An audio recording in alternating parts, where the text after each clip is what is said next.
Yeah, looks like we are go gadget. Whatever. We should probably update these tags to say like lesson educational talk game development. There we go, done. I should have updated that earlier. Bah humbug. Oh well. Hindsight is 2020. So let's switch that screen. Chris, I'm assuming you're taking a brief look to make sure that everything is working as intended. I'm trying to Oh, I see. I will say that we are going to have a little bit of difficulties keeping track of the chat. So if somebody can do that for us, specifically somebody who has credentials to restream, that'll be insanely useful. Because Restream itself has like an aggregate chat. Yeah.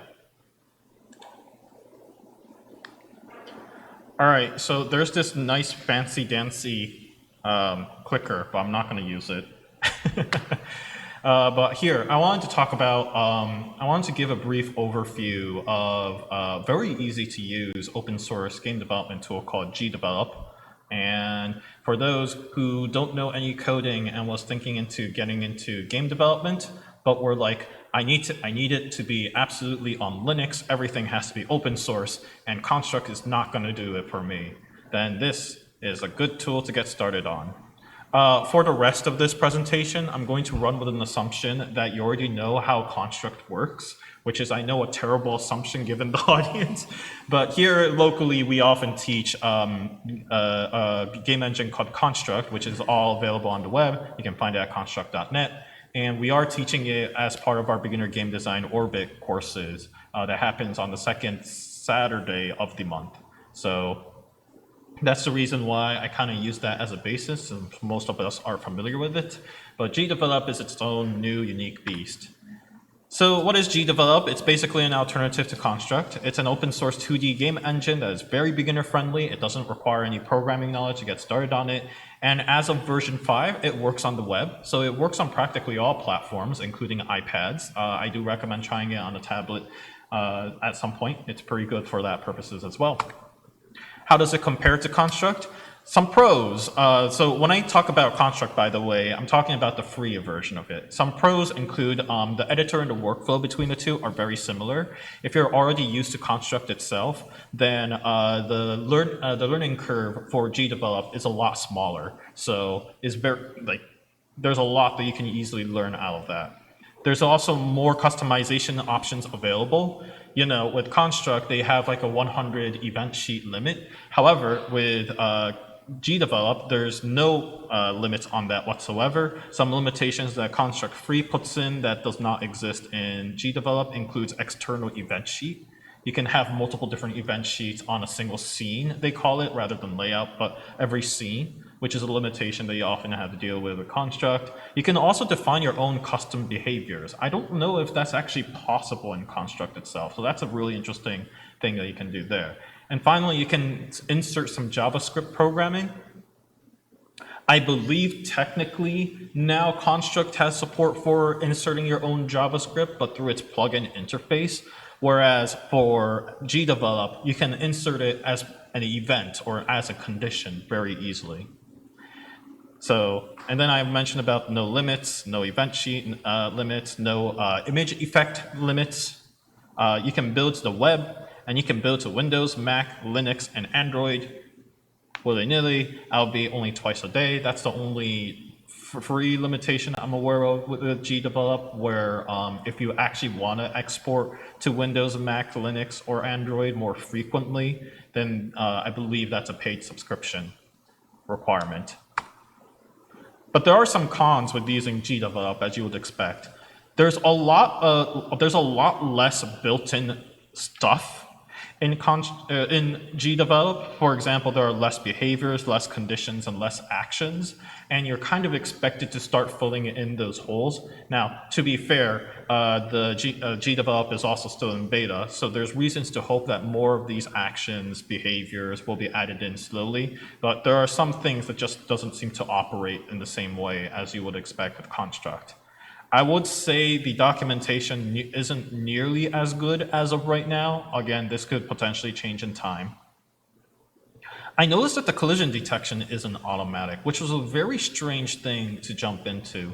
When I talk about the collision detection isn't automatic, I'm talking about if you're setting up physics, then yes, it is technically automatic. But if you're talking about your character behavior and how it interacts with the world, you need to tell your character behavior to interact with things physically.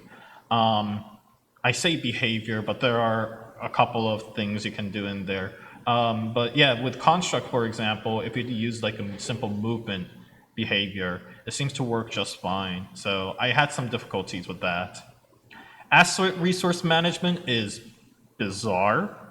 I wrote complex, and I guess as I'm going through the brief demo of the game engine, it'll come more into view as to what I mean by that, but it's a little bizarre. And there are some UI decisions that I personally do not agree with, so that's why I write poor UI design, but to be fair, it is my opinion. And then the weird, because every game engine has something very weird. There are an eclectic collection of integrated tools in it. There's Pascal integrated in it, and there's also JFXR for some reason. It's really bizarre, and I don't quite understand why. But the fact that those things are already built in means that you don't have to switch to Pascal to create pixel art, or you don't have to switch to BFXR to get your sound effects. It's all built in. Adding events is very different, actually, from Construct. You start by finding a condition or an action first before plopping in the objects. Whereas in Construct, you try to add in the objects first before finding the respective action or condition. So it's like a very weird backwards way of thinking. And that kind of creates this overwhelming sense when you're starting with events that you have to kind of rely on the search bar a lot to find the stuff that you're looking for. And some behaviors don't quite work the same way as they would in Construct. So let's talk about actually demoing this. And here it is. You can find GDevelop at gdevelop-app.com. I should have brought Notepad in here. It's not too late. Notepad. Here it is. Again, for anyone looking for it, this is the URL right here, gdevelop-app.com. And you can, it just says try online, so right there. And now it switches to editor.gdevelop-app.com. It'll tell you can download the client version of it. I'm going to close that for a moment and just start a new project. Open a project. Nope, never mind. And let's start off with a simple platformer. So here it is.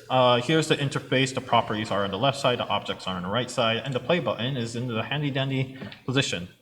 Oh, I forgot to mention that the debugging is also a little strange with GDevelop, but we'll figure that out. And here it is. We got our good old fancy Kenny asset game for our hunky-dory stuff. So now you might be asking yourself, hey, I want to be able to customize this a little bit. So perhaps that is the right thing, I believe.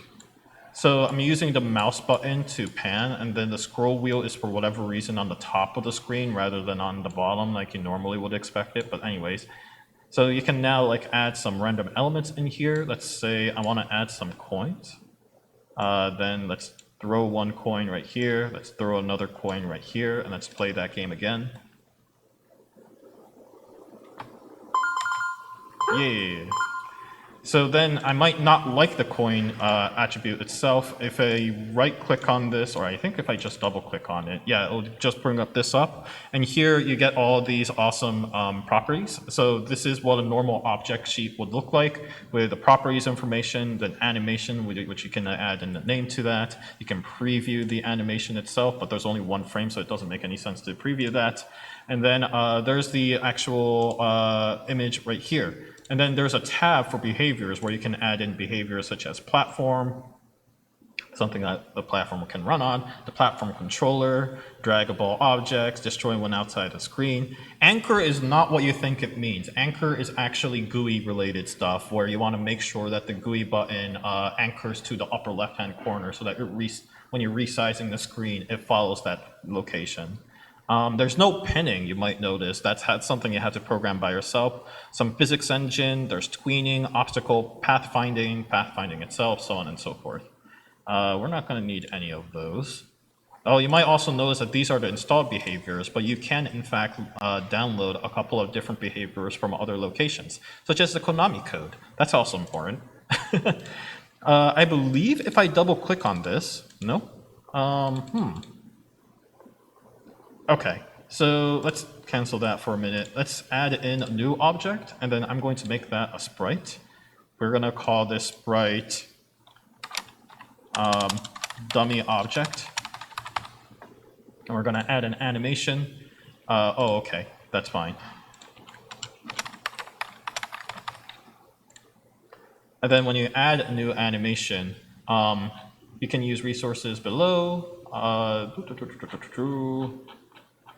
Interesting. The desktop app does not do this. Okay, that's new. I didn't know that's something that doesn't quite work. All right, well, whatever. And then finally, we talk about the events. Oh, by the way, if you click on something, it gives you the property information about that. Simple stuff.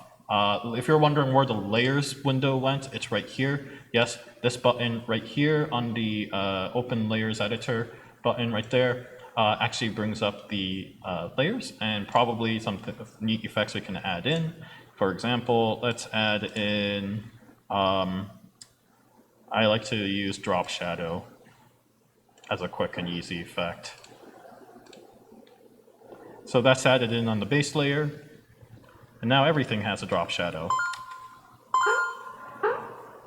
Cool. All right, one last thing before I go. This is what the event sheet looks like. I know it's a huge mess, but it's actually not that too intimidating as it sounds. If you're familiar with Construct, to create a new event is simply by clicking on this little plus button. When you do so, it will tell you that you can add in a comment for each object, group, JavaScript code, link. I don't know what link does, repeat, standard event, and while. Most of the time, you want to add in a standard event. So we added that. We're going to say condition when the player, whoops. So we want to check for collision in this case. Let's say common conditions for all objects of collision. We want that. When the player collides to the platform, ignore objects that are touching each other. I don't know what that does. Say OK. So we created this condition. Conditions are if statements. So if this happens, then we can add in an action where the player, jump speed, allow again jumping, simulate jump key. So I'm going to say please simulate the jump key. Behavior is not attached to this. Why is this not working? OK. What happens if I say flip objects vertically? There. Activate flipping. Yes. So every time the player collides into a platform, it will flip vertically is the way that should read. So let's see if that works. Yep, there it is.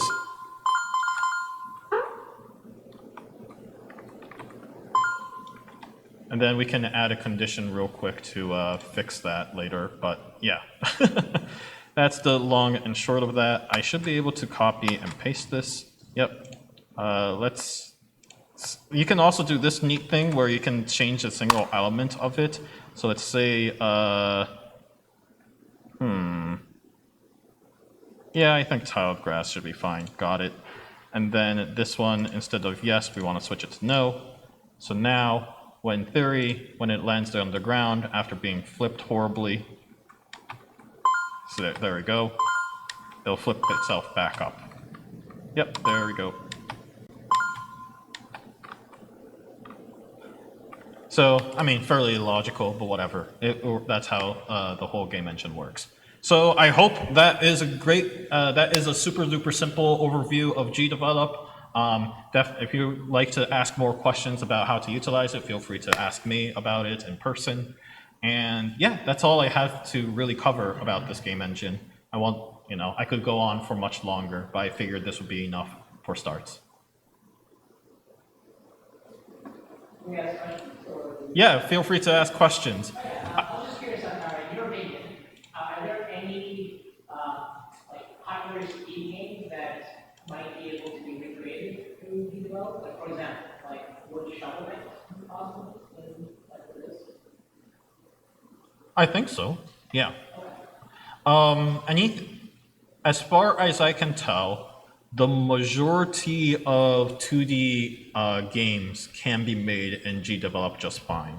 The one element that I know is particularly difficult with Construct, and I have not made any attempts to recreate in GDevelop yet, is Snake. The classic, pick up a part and your snake grows longer. That is an exceptionally difficult game to make in Construct free. Actually, I don't think it's even possible. It's possible to do it with Construct paid, and I have not made an attempt to recreate that in GDevelop yet, so that's kind of an important test case to see if it works. For those people wondering why, Snake in particular is the most difficult one, it has to do with being able to identify each individual parts uniquely from everything else. So that's the reason why. And like I said, I haven't tested it yet, so I'll find out if that's a thing that can be, or I guess at one point I can look into trying to recreate that in GDevelop at some point as a stress test. Essentially, yes, it can recreate practically any 2D game that comes to mind. I say practically, but I have mentioned that there are some edge cases, so I haven't really played around with that yet, but I guess with enough testing, you can find out. I forgot to quickly mention that on the upper left-hand corner, there's this export button and then this project manager button. If you're wondering where you can add more levels, it's under the scene section right here, along with a bunch of these other really important buttons like preferences, my profile, save, and so forth. You can obviously play around with this, what's it called? Not harmonica. Well, anyways, you can obviously play around with the screen for more information. Like global variables is in a completely different window. It's not part of the event sheet. Another weird quirk is that event sheets are not external. They're always linked together with another layout. So those external event sheets are actually super duper important as a consequence of that.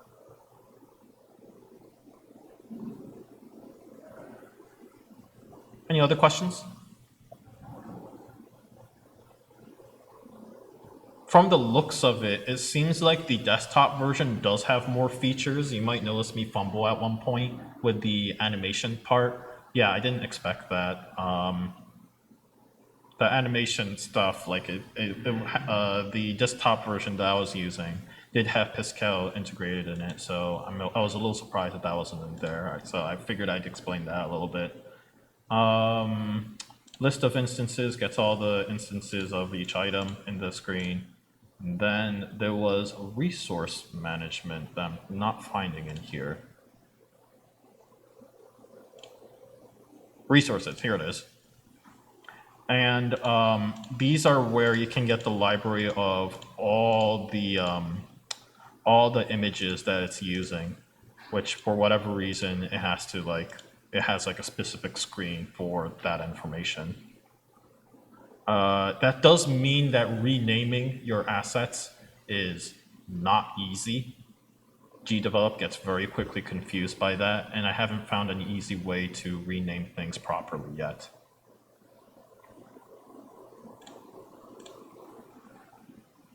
Well, if there's nothing else to do, then shall we move on to the next speaker?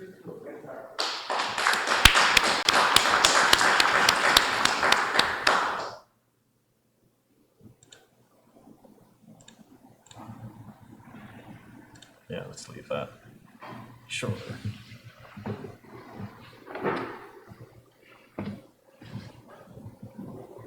Would you like to present from the front or from the back? Oh, cool. Thanks, man. Oh, okay.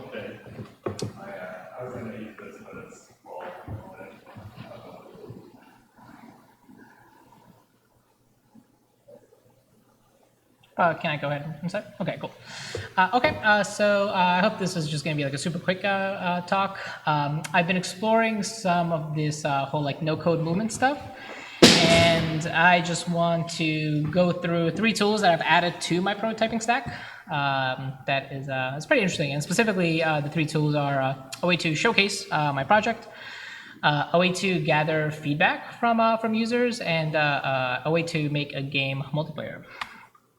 So Card is basically lets me recreate a WordPress quality website in like 10 minutes. So yeah, basically I can pick from a list of very typical web elements, fill it with my own content, and then Card handles all the fun stuff like how to make something responsive, how to do hosting, like all that kind of stuff. So I think Card can be easily used for portfolio sites or just like even ways to just explain everything that like a website or a game typically does. Then Video Ask, this is a pretty nifty tool. So it lives as a pop-up widget that is just like on the corner of my website. And it lets me pre-record a small video that lets me explain some of the decisions that I make in a way that's a little bit easier to consume than just reading text. And it has the ability, it has features to have the user actually like interact.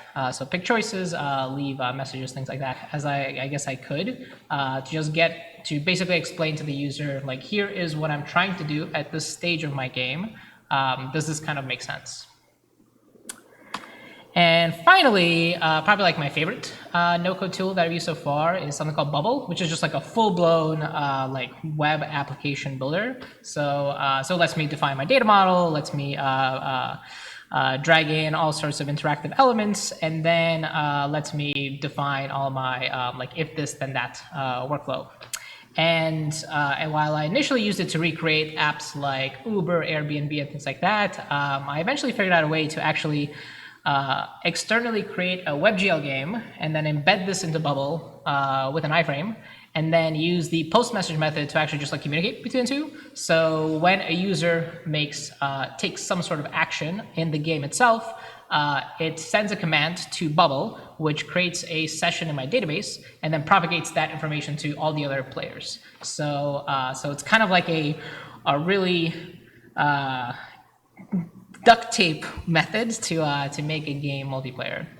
And then just the game that I'm working on, just as an FYI, is I'm trying to help young professionals who recently moved to Troy attend events together. So I'm building this kind of like looking for group, like playful bulletin board. And if anybody wants an account, I'd be more than happy to set you up with a free one. So that is, yeah, that's like my whole presentation. Any questions, comments, concerns? Have you encountered like any limits so far, like particularly with the wrapper, what you want to do, or is it just pretty smooth? I love Bubble. Bubble is awesome. You know, I unfortunately don't come from like a web development background, so I don't necessarily know like what kind of limits like I should be interacting with. So all my coding I do in my WebGL game engine, which is Play Canvas, so that's all like JavaScript based. And then Bubble, I don't use any code whatsoever, like on that front. So for me, I have not encountered like any sort of limitations. I know that people routinely use it to create everything from like your typical marketplaces, so like your Etsy's, your eBay's, all the way to yeah, things like Twitter, Uber, things like that. So Bubble, yeah, so people have been like doing like pretty extensive stuff. I've never seen Bubble being used like for this particular, like as a multiplayer wrapper. I think this is kind of like a new weird thing. Real quick, I forgot we had another microphone. So if you have a question, please raise your hand. Cool, thank you.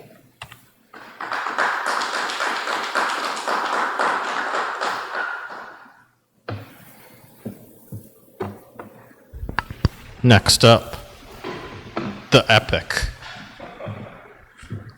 boss battle. I don't want to oversee. This is gonna be epic.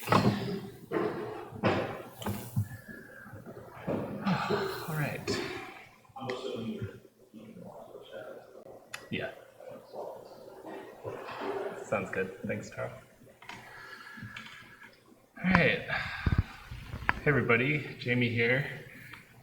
So I wanted to talk this time about worker co-op models for game studios and game teams. It's a topic that I've been doing a lot of research into lately.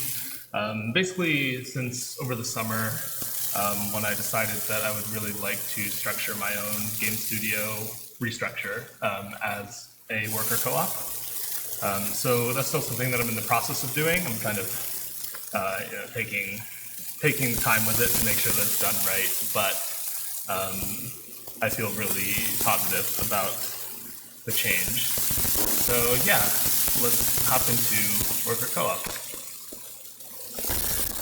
So starting off with, what exactly is a worker co-op? So this first definition is a mouthful here. This is from the international cooperative, the closest thing to a standard definition just for cooperatives as a broad term. So, they've very rigidly defined it as an autonomous association of persons united voluntarily to meet their common economic, social, and cultural needs and aspirations through a jointly owned and democratically controlled enterprise. And the emphasis there is mine.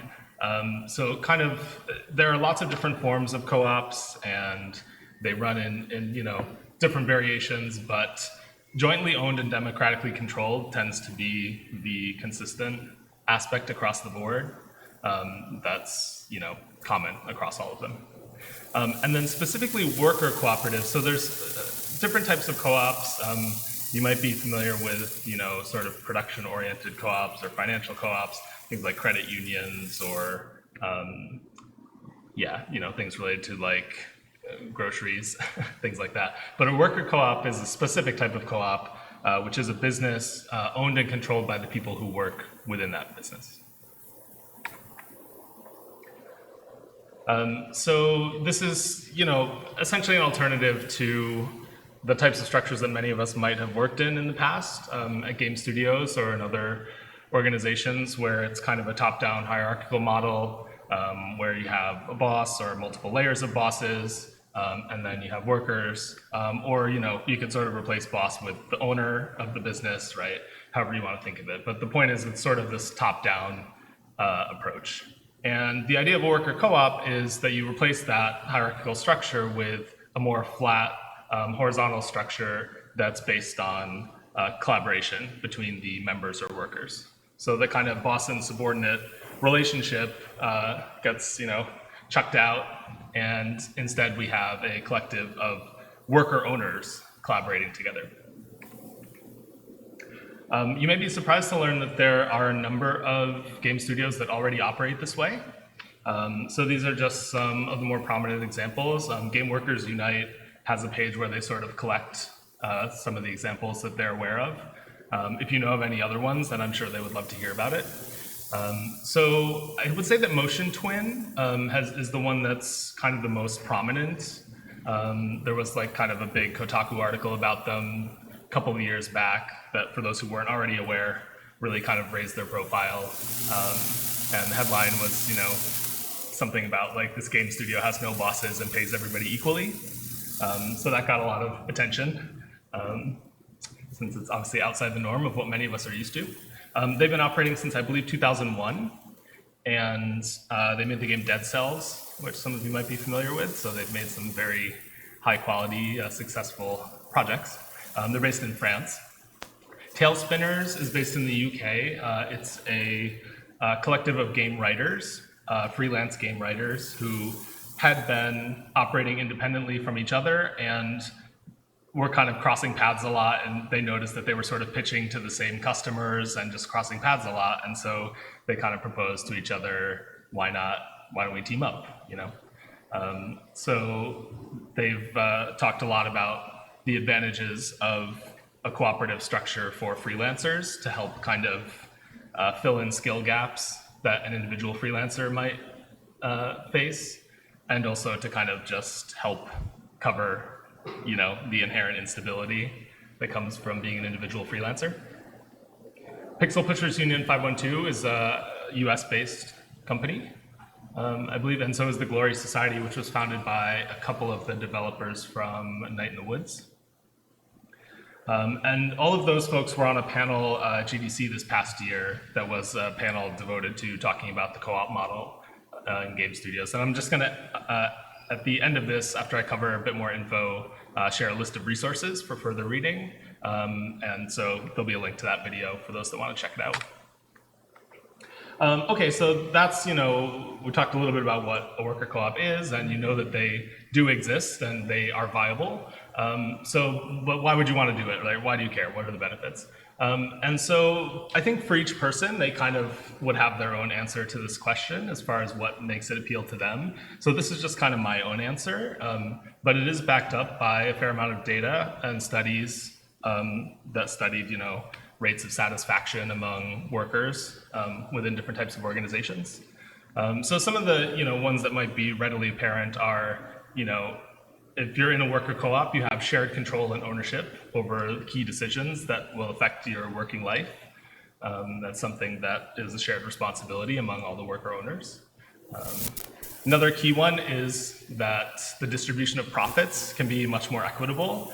You all collectively decide how to distribute that. So some organizations, like Motion Twin, for example, very much make it like completely equal pay and just don't have any variation whatsoever. Some other co-ops like decide on sort of like a capped ratio of how much the payment differential can be based on whatever criteria, whether it's experience or contribution or what have you.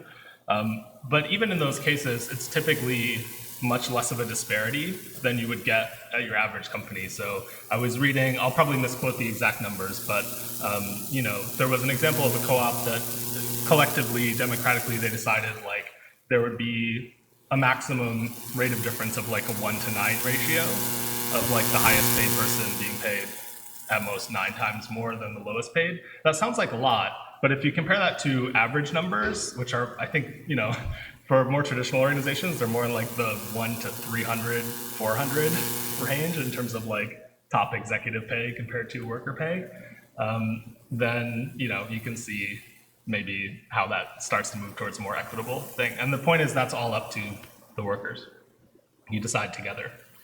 Increased accountability and transparency. You're making all the decisions about the co-op together as a group, and you have some kind of democratic structure for decision making. So inherently, you need to have a lot of discussions about things, which can be good and bad in some cases. But I think the obvious good part is that it requires more accountability and transparency about managerial decisions because you're all managers.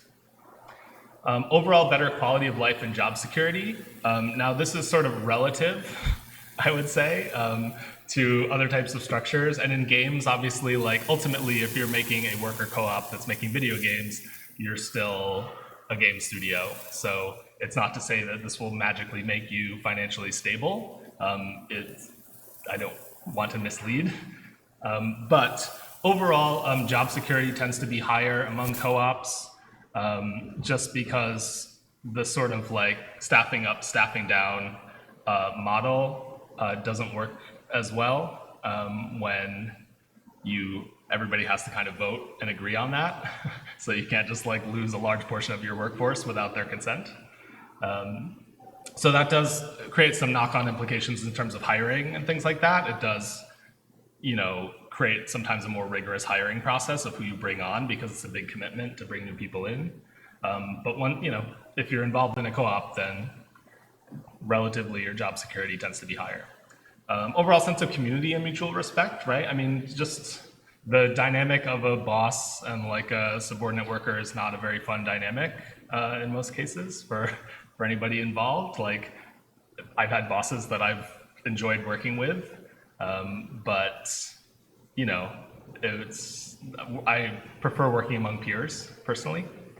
And enhanced worker investment and motivation, and there have been some good studies that kind of back up that this tends to be the case in this type of structure. So this begs the question, right? Like, so I've hit you with a bunch of the good stuff about it. So why aren't all studios worker co-ops? And particularly in the environment that we're in as game developers, right? Where this is just from yesterday. Recent news, Activision Blizzard cutting, I think 800 or so jobs in another year where they have record revenue. And I think this happened last year, the year before. It's a very common pattern, not just among Activision Blizzard, obviously, but certainly for them, it's a common pattern. And this is garbage, right? Like, to me, this is, there's no good excuse for this. Like, I have yet to have somebody be able to explain this to me and justify it in a way that makes sense to me. What's that? Poor business decision. Well, there's that, yes. So, okay, like, so if there's a better way, and, you know, a lot of us are toiling in these organizations that clearly are not great, why aren't all studios co-op? So I did want to just cover some of the common challenges associated with co-ops, because they're certainly not without their challenges. I think one of the key ones, as I've been looking into this, is funding challenges. I was advised by some, you know, folks when I mentioned to them that, hey, I'm thinking about, you know, switching my studio over to this model. What do you think?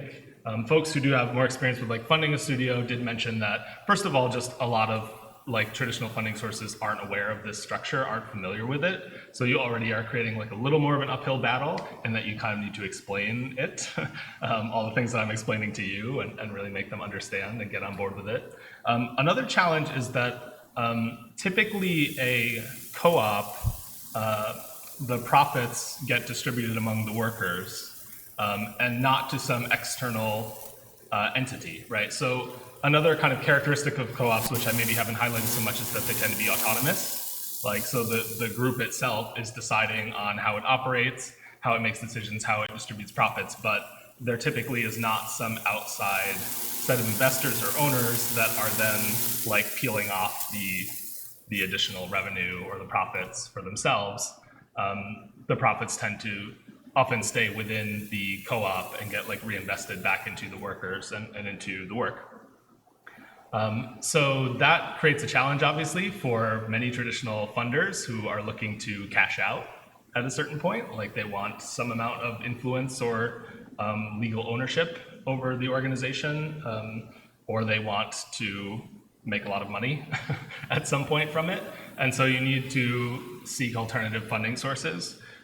So there are some types of banks and like credit unions that actually specifically have better deals for co-ops. And they're sort of like co-op funds and things like this. But that's something that, to be honest, I'm still investigating, and I view that as like probably the #1 challenge for me to just be able to wholeheartedly recommend that everybody do this. So then there are a couple more, just to kind of blaze through them. So you do need to define a structure for the organization that really ensures that like there's a lot of free-flowing open communication. And you need to obviously agree on a structure for collective decision-making. That's kind of democratic aspect of it, right? So you have control over that, all of you together, but you need to put that structure in place because it's an essential part of co-op. So that's a bit of extra work potentially in defining that. And it only really functions, I mean, because these are inherently very democratic types of structures. As with other forms of democracy, like it relies on a high degree of engagement from the people within the co-op. So it's not really a structure that's great for people who just want to delegate like a lot of decisions and don't want to be engaged. Like, there's plenty of game developers I know, and it's perfectly reasonable, who they just want to do their thing. Like, they do art and they just want to do art and they don't want to be bothered with like a lot of the other stuff, and that's totally fair, right? So I would say that if you have a co-op that's like where that's the majority approach to things, then it's not necessarily going to go well, in my opinion. And then the last kind of barrier, and this is more of a US specific thing, is just the overall lack of knowledge about co-op models, right? Because this is has been deemed like some filthy socialist, communist thing at some point by somebody. Then it's sort of like the knowledge around it has really been suppressed. Has been actively suppressed in the US. So consequently, compared to like other countries and like various European nations, there are relatively less companies in the US that operate under this model. But they're, you know, it's in the hundreds. So it's not like there aren't any. Some common misconceptions about worker co-ops that I've heard people mention before. I'm going to characterize all of these as misconceptions, even if any of them might have a kernel of truth in some cases. Co-ops are structureless and chaotic, right? Definitely not the case. You need to define the structure up front, just like you would, it's a company with bylaws. It's just that, the bylaws and the structures for communication and decision-making are decided by all the workers collectively instead of, a small handful of owners. So yeah, I would definitely recommend, it's in my links in the resources, but there's a really great article called The Tyranny of Structurelessness. And that's just talking in general about like the fact that all groups do have structure, whether, if there's not a formal structure, there will be an informal one that develops, but there are always power structures and power dynamics within groups. And co-ops to me are like inherently set up in a way where you need to surface those power structures and you need to agree on them as a group. And you all need to kind of consent to them.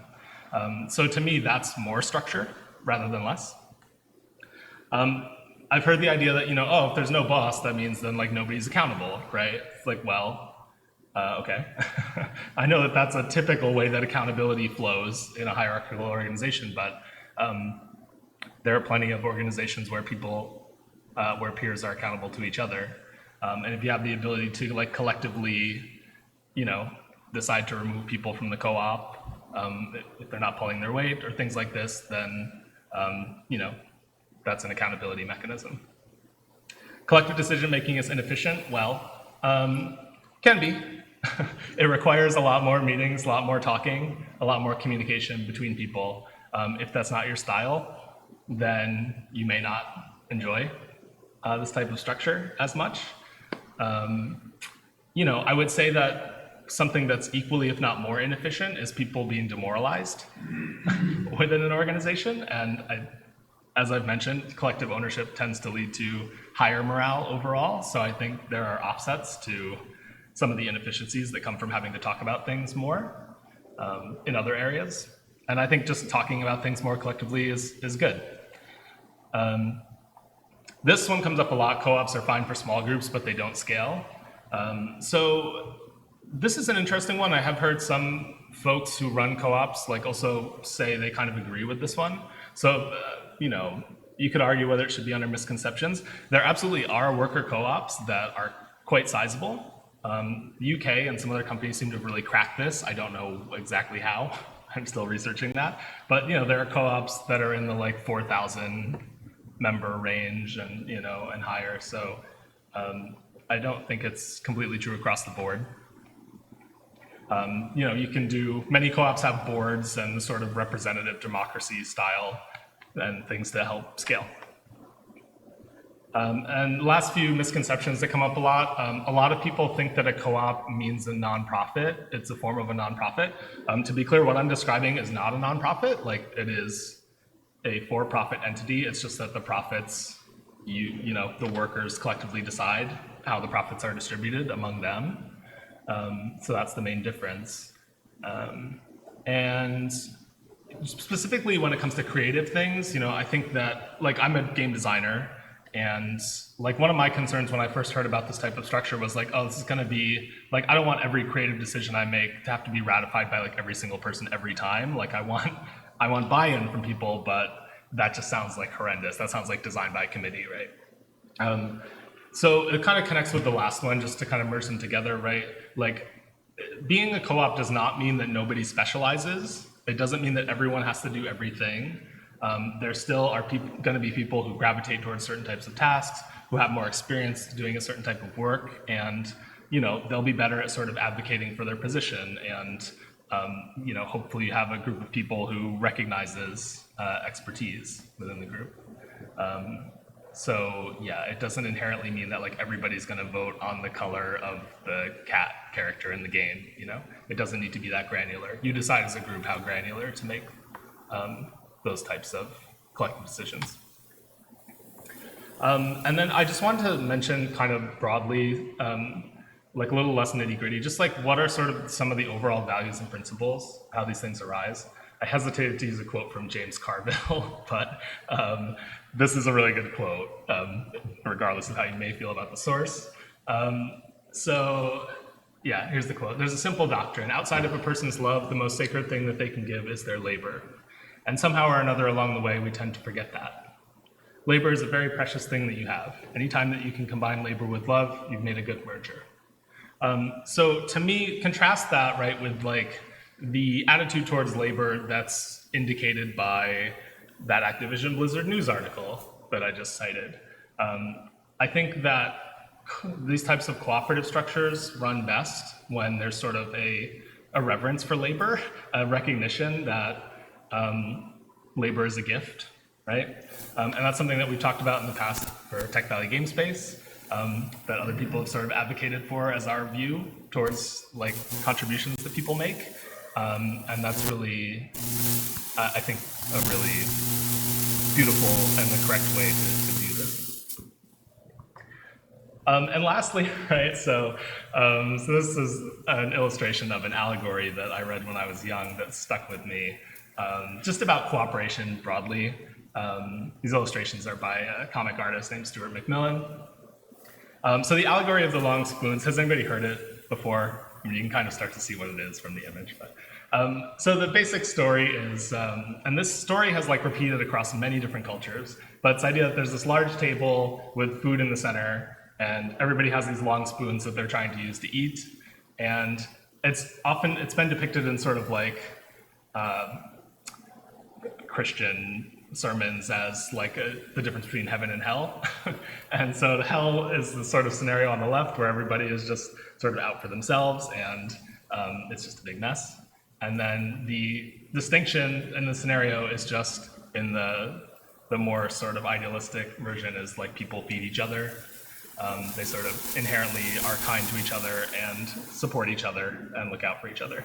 So I think that that's, in terms of the values and principles that are required for a co-op to successfully take root, like to me, that's the baseline in terms of the way we interact with each other. And that's just like, that's a good baseline for life. But certainly, you know, if you're thinking about forming a worker co-op, like I really want to form it for my own studio, like with other people who take this type of approach, the approach on the right, right, where we care about each other. Just a practical thing I wanted to mention. So, okay, let's say now that you're at least interested in exploring the idea of a worker co-op. So practicalities come up at that point. And like I said, there really are a lot of variations. So you do need to, unfortunately, just do a fair amount of your own research to figure out the right way to approach this. Some statistics that I did find for US, unless I am mistaken. So actually 46%, this surprised me, are incorporated under cooperative statutes. That's the only thing that made me question if this was US, although it was labeled as such. I'm just not aware of what the cooperative statutes are. I think they may vary from state to state. Don't quote me on that. I'm still learning about this. 26% operating as LLCs. These things, I mean, I guess are US, so. And the remainder are other types of organizations. So if you can find like actual dedicated cooperative statutes, which like other countries tend to have, like they do exist in the US. They're just like a little harder to find sometimes, the information about. So you can incorporate, this is sort of like, I think just a set of steps if you're interested. So first, you know, you want to obviously find other people. You don't necessarily want to be a co-op of one. That doesn't make a whole lot of sense. So if you can find other people who are interested in this idea, ideally people with whom you have some shared goals, talk about how you might want to structure your team communication, your collective decision making, and really key, you know, you want to discuss upfront how you're going to distribute the profits among the co-op members. That's essential. From there, you can choose, you know, whatever your preferred form of corporate entity is, whatever you think is going to work best for your needs. And then, you know, when you're writing your bylaws, like you can set things up as a co-op via your bylaws, and like, you know, you can do that via a number of different structures. Like it can be an LLC or it can be something else. But the key is, you know, you just want to structure your bylaws in a way that, you know, explicitly outlines that the members of this organization are worker owners with shared legal ownership and shared democratic control over decisions. And then find other resources. And so there's some good Discord channels for game developers that are interested in these topics. Game Workers Unite has a lot of great resources, and I've collected in these slides, which will be shared on the Tech Valley Game Space website, some of the best resources that I found for getting started. So that one at the top is the GDC talk. That might be a great place to start off.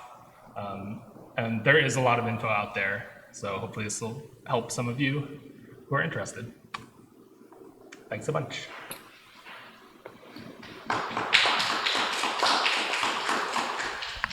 Question. What happens if a person leaves a company in a co-op model? Like, are there specifics on bylaws on what happens?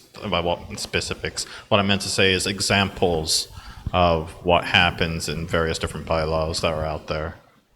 Yeah, I mean, as with any other company structure, like I imagine that people with more experience than I have would recommend that you explicitly outline those terms, right, of like what happens upon departure. And then beyond that, like what is the mechanism for firing somebody, right? You do unfortunately need that. And in terms of, you know, one of the things that people have described as like, not necessarily downside, but certainly a thing to be aware of with co-ops is like that process just sucks, right? Like you need to be involved in like so many more aspects of decision making as a worker owner than you would as like just a subordinate worker, like, you know, typically. And that includes all the kind of HR stuff, right? So it includes deciding like who gets fired. And that's like often the roughest part. So I think that's why, as I mentioned, like there's a lot of emphasis placed, I gather, with like game studio co-ops, for instance, on like they really have a very stringent hiring process. Like there's a lot of stages. I didn't mention this explicitly, but quite a few game studios that are co-ops do still work with contractors and freelancers, which is an interesting thing to me, because obviously there's a power disparity there, right? And many of us have experienced that at other types of game studios. So that is one mechanism that I've heard some co-ops use. Like they will hire somebody on for like a 6-month contract, as that's kind of like their trial period. So they're being paid, they're doing the work, but they haven't yet formally been, they haven't been formalized as like a worker owner at that point. And yeah, there's kind of varying lengths that companies will do that for. So anyway, yeah, I would say you do need to explicitly like outline all these things, the firing mechanism, but also hiring is absolutely essential. Yeah. Any other questions?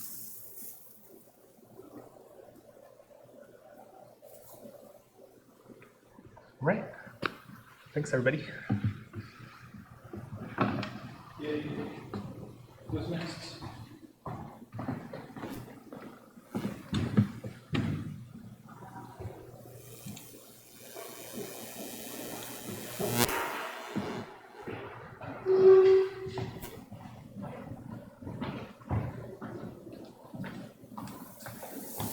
Okay, so I know this isn't the title I submitted to the forum, but I've sort of improved upon it. And I also, this is sort of a first draft because I got busier than expected this week. So there'll probably be spelling and grammar and other errors that I haven't caught yet. But I intend to improve on this and release it later on once it's finalized. So thank you. So it's called Tips and Tricks on How to Run a Patreon Campaign. With the asterisk, results may vary, since each campaign has a lot of unique features and certain things are going to work for one campaign that won't work for another. Some notes. A lot of this is summaries from things people have told me, coming from a variety of different sources. These include, but aren't limited to, Patreon themselves, their blog, hang times, and stuff like that. Patreon Creator Academy, which is an unofficial group of people who who produce tips for people to improve their campaigns, and other creators I've met on the official Patreon Discord server, the Patreon Creator server, and more. So tip group number 1. Patreon is continually telling people they aren't a discovery platform. And a lot of the recent changes to their site and other things they do are reflective of this. For anybody who isn't familiar with the term discovery platform, is you can't go on there searching for artists and get a lot of artists. You can only go on there and search by username or certain descriptors. If you can't browse around comparing artists against each other, you can't search for artists who are doing work for a specific franchise, so on and so forth. The site has been reorganized into a membership platform where people can sign up to a VIP-esque members of already established communities. Each creator is responsible for their own success, and any advertising is up to them on how, where, etc. it is to be done. Each creator is recommended to putting links to their campaigns in places where their audience is likely to see it. If they make a YouTube video of cover songs, they should add a link to the video itself, the description in the pinned message of the YouTube channel, or the YouTube video. The pinned message is actually a new thing that I found out, since more and more YouTube users are just skipping over the discrepancy. Tip group number 2. Making posts show the campaign is active and private. Giving 2 Patreon exclusive posts per month, which you can, when you're creating or editing posts, you can make and saying, okay, this is only for people in this tier or not, or it's only for, or it's available for public consumption. Makes members feel included and special, while public posts are handy for distributing public information.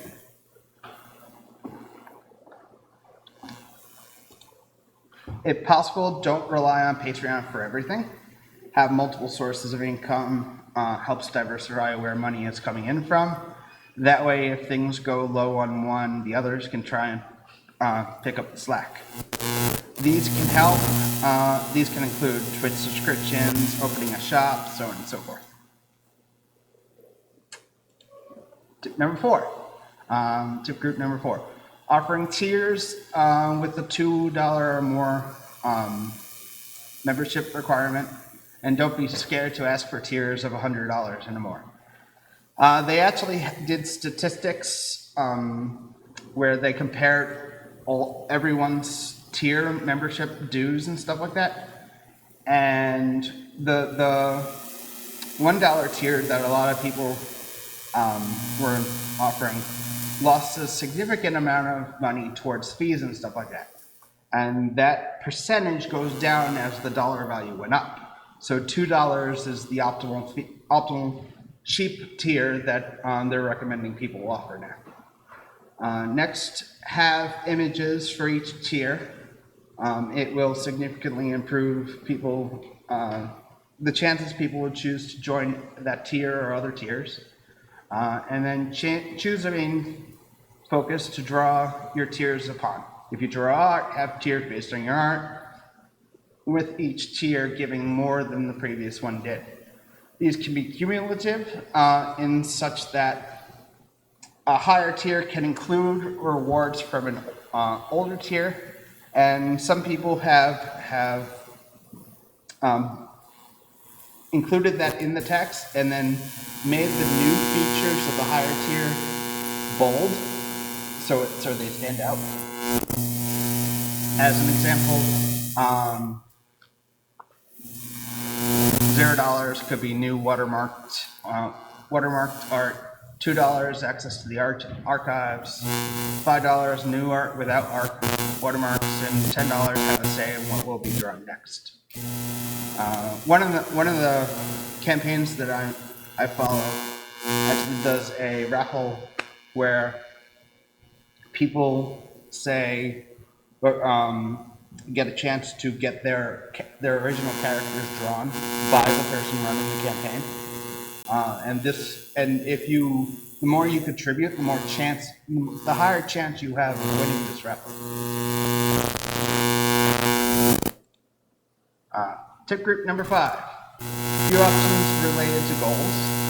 Decide what is best for you to accomplish in 3, 6, 12 terms, along with monthly and so on and so forth. Decide what is best for you to do at X user or X amount coming in. This could range from streaming a celebration party to other things. And some other places to check out. Once I publish this, these will all be links. Patreon Creator Academy, Grapheon is a fun site if you're into numbers. For example, I'll pull up mine.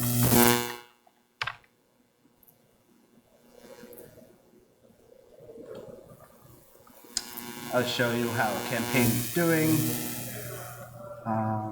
where they rank among other people, how many Twitter subscribers and YouTube subscribers they have, graphs that go all the way back to 2017, and so on and so forth. And Trello, as many people here are already aware, there's Discord integration if you want to have people who are both members of your Patreon and members of your Discord community. They can get auto-rolled and access to secret channels and so on and so forth. And the final place to check out is Patreon's official blog.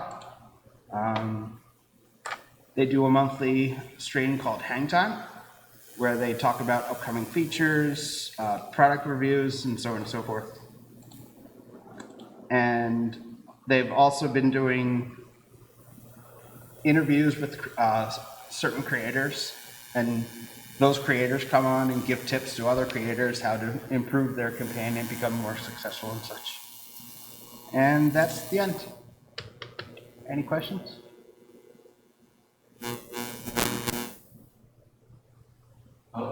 Chris, how long have you been operating at your Patreon page? I've been, let me pull it back up.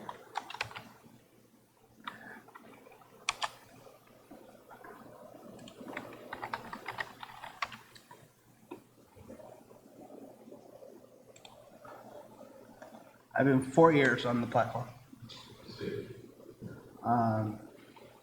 Now, as I said in the start, different campaigns work differently.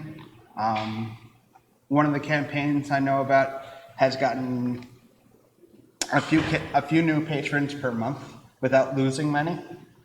So you can see their growth chart being a bit linear or exponential, or whereas mine is more logarithmic. Since, well, I have some big spenders, they're slow coming in.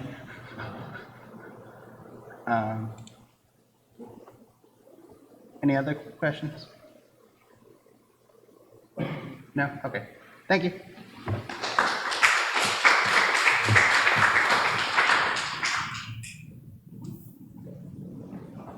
I believe that means Yoshi's presentation is.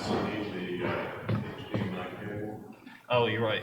Yeah, give me a couple minutes. Can I ask for a little bit of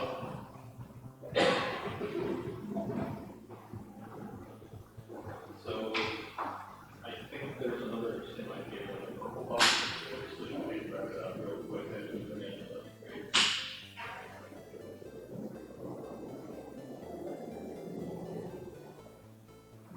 In the meantime,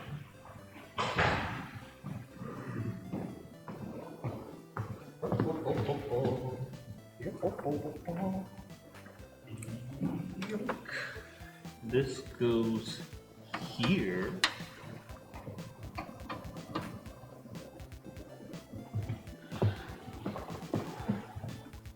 And what we want is actually Elgato.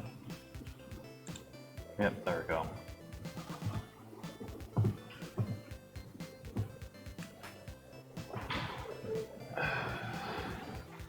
Thank you. Actually, that might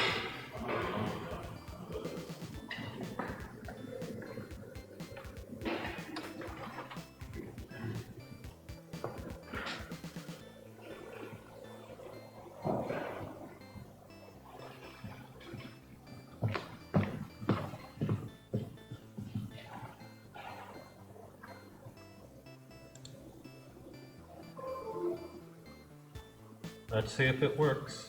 Sorry, I'm monitoring the stream right now to make sure it's actually showing the necessary thing. Want to see what I got here? Yeah.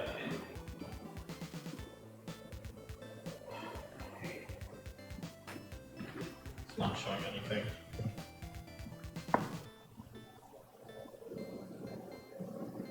It doesn't say there's any signals here.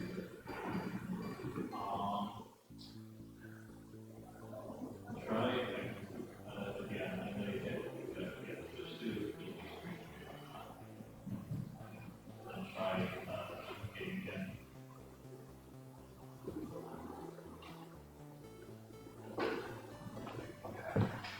Oh, there we go. Now we're talking business. Would you like to present with this microphone? Do we need to move the microphone a bit? If I need to use the microphone, then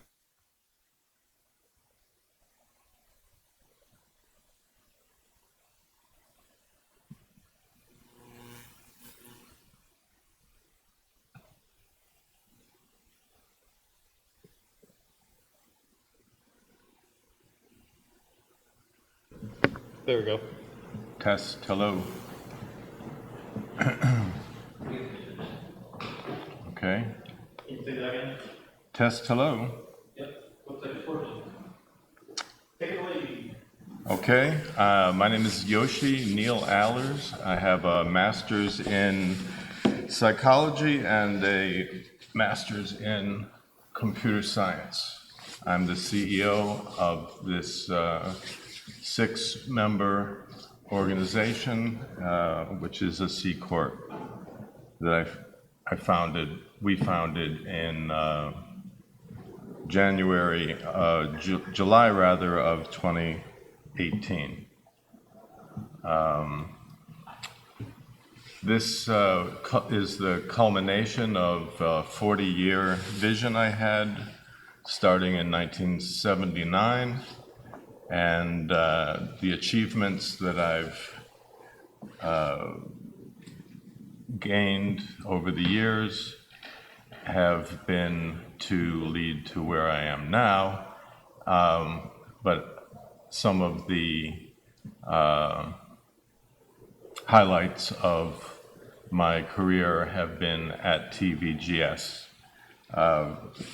Notably, I won Shark Tank 9, and the prize included conversations with TVGS co-founder Jamie Stevenson, and we talked about database strategies for my original app mechanic prototype titled Double Rainbow Mirrors.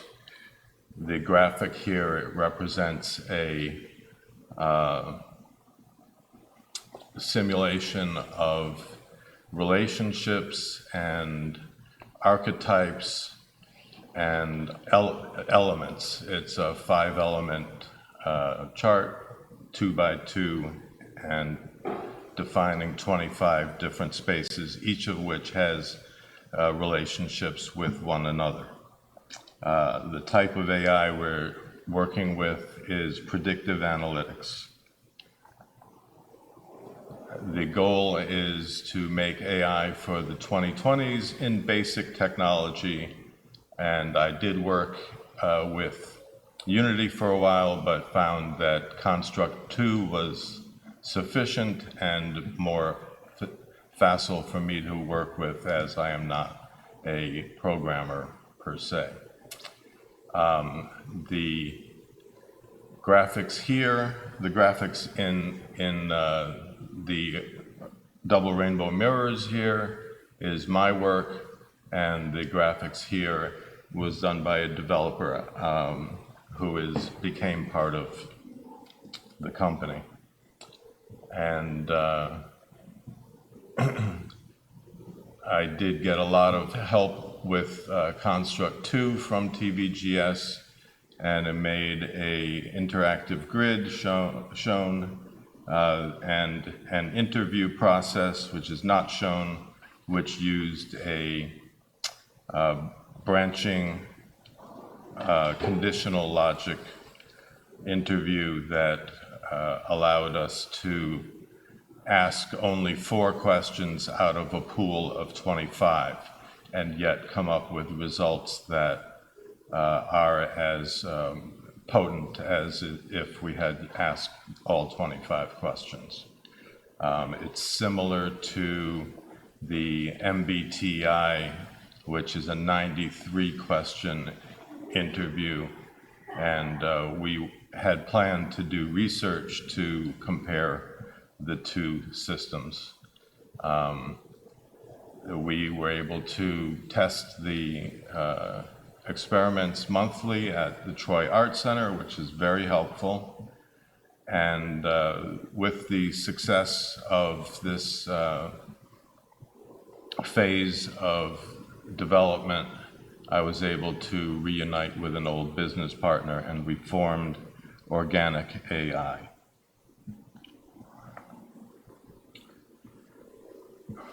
In 2017, I developed industry relationships through a couple of articles that I published in a local newspaper, and I wrote a feature about Space Out VR, which was not published, but which got me very close to the company Space Out VR, and I learned about their operations and became friends with the CEO there, who eventually joined Organic AI as COO. During 2019, I wrote the business plan with 2 of the other partners, and I outsourced a CFO to help with the planning and the financial charts. This chart is from Microsoft Project, and by the way, I do recommend an open source project manager called Project Libre. I was able to start my work in Project Libre and transfer it to Microsoft Project without much trouble. So that was very good contribution to the business plan, I thought. However, after a year of shopping the plan around, mainly to family and friends, and I do have friends with associates in high places, and I felt that the exposure we gave Organic AI was sufficient to get some investment, but there has been no investment to date, which poses a dilemma to me since, for one thing, I'm getting old. I'll be 63 in April. And for another thing, I'm running out of funds to throw at this project, which I've been doing my whole career. I would say I've put in about $200,000 in 4 or 5 different companies that I've formed over the years. So Do I go back to the drawing board and prototype some more of this project? Or do I give up on the most fascinating project of my life and stop working? This is still a dilemma for me, and I don't feel that if I step off the achievement ladder, that necessarily means game over, but pivoting my approach is important. And I'm seeing this change as like the end game of chess, where I'm doing more with fewer pieces. So here's a little micro lesson from my experience as a serial entrepreneur. One thing they don't tell you is that entrepreneurship is addictive. I'm defining addiction as a compulsive investment of resources for dubious rewards, like playing Pac-Man, for example. It is also a gamble, and most people who start businesses will lose money and not make a profit. And when I say most, I'm thinking it's 80, 90%. Here is the valley of death, which is responsible for most businesses failing.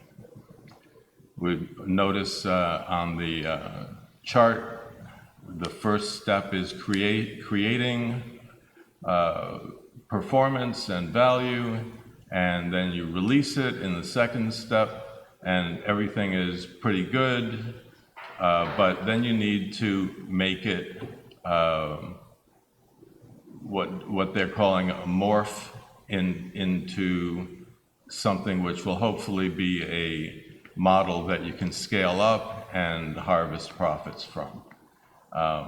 Most people never make it from release to the model. There's a lot of development required in morphing between those two stages, and that's where I got tripped up, and I went looking for cash infusion to help us get through the valley of death, and failed to accomplish that. The other way to get out of the valley of death that I've found is to have faith in the journey. And that's not the same as cash, but it does help lighten the blow.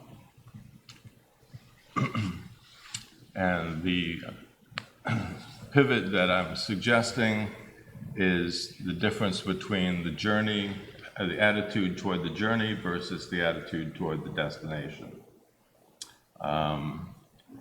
If we get to a experience of the journey, and in the light of knowing that most businesses will fail before becoming profitable, we can come out of the experience feeling that we've gained skills and friends and had a good time, even if we didn't make it to profitability. The destination in any case is up to the entrepreneur, who must decide when enough is enough.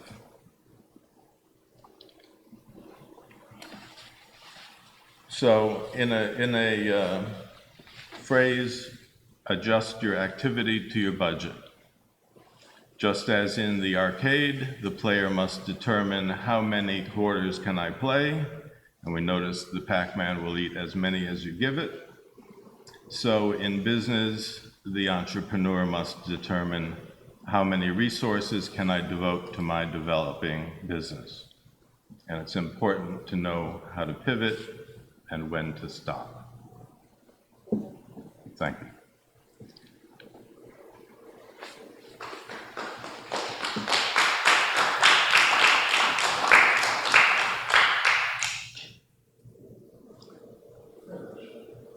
There's a microphone behind you. This one? Oh, yeah.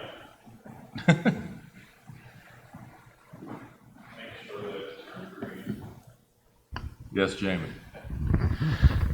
So you mentioned like some of the stages where you received like community support from some of the game space stuff, which was really cool. Thanks by the way for mentioning that.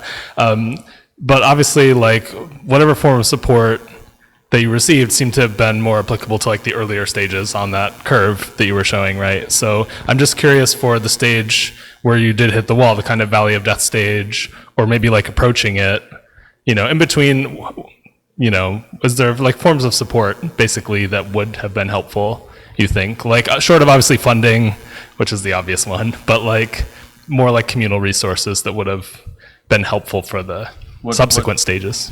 What forms of support did I find? Yeah, because that's just, it's a selfish question because like I'm just curious from the TVGS perspective, like how we can support. I think we have a lot of people who are at that stage, like, and we all, that is when people hit the wall. So I'm trying to figure out like what we can do to be more supportive to folks at that point. And I was just curious if you had any thoughts based on your own experience. Well, I found TVGS very helpful as a moral support in the sense that I didn't feel that I was the only one doing this on my own. As I look around the room now, I've got some new faces, but some old ones that I recognize, and I know we've all gone through similar things, so it's very helpful to me to come to the community meetings and to see what other people are doing. That's been very helpful. You showed the game at the Game Developers Conference. That gave me a real moral boost. And nothing else comes to mind right now. Thanks.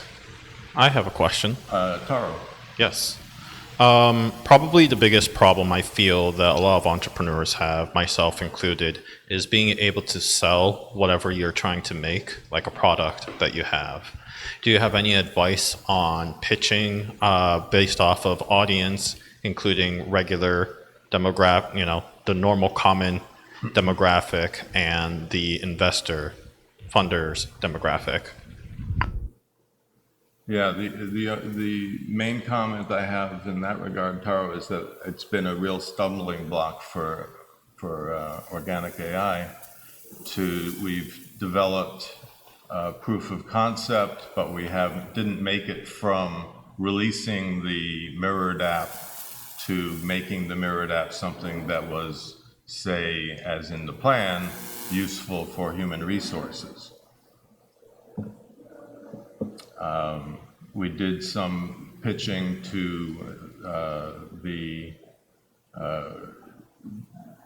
business community of the Capital District and got some interest in pursuing funding as a possibility, but nothing came of that.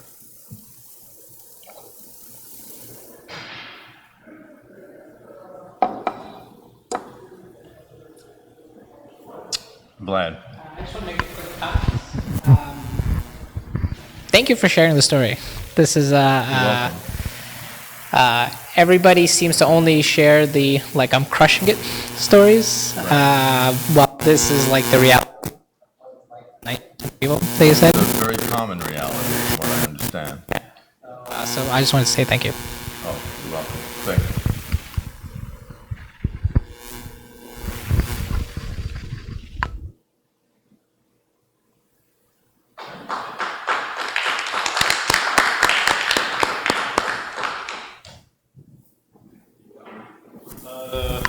So this is it, as far as I can tell, event-wise. Thank you, everyone, for those who presented. Is there any other presentations that we have accidentally skipped?